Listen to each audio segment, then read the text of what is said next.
what we're going to be going over here today, I've got my buddy Ante here. We're going to be going through our squat. So we're just going to walk through a little bit of a setup here.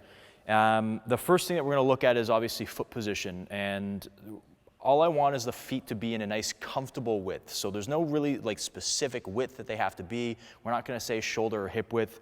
So just a comfortable width apart, because this is going to be different based on how wide your hips are, how much range of motion you actually have in your hips and your ankles.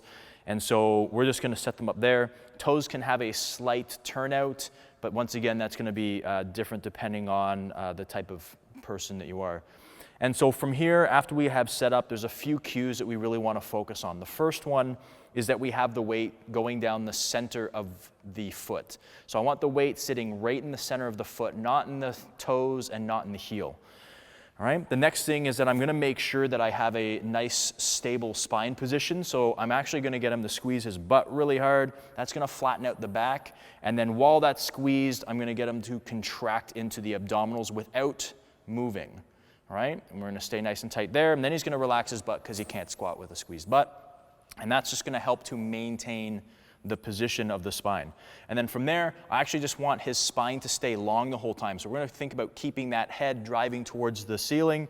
And then with our squat, we're going to initiate from the hips, sitting back a little bit. We're going to break at the knees, and we're just going to nice and comfortably sit down into that squat position, maintaining that position in the foot. And if we just hold it there for a second, you can see that the ankle, the knee, and the hip are all in a nice straight line. So we're avoiding having the knees fall too far in or falling out as well. The foot's nice and strong. And then he's actually going to drive up through the center of the foot and the hips, and he's going to drive the hips forward to come through.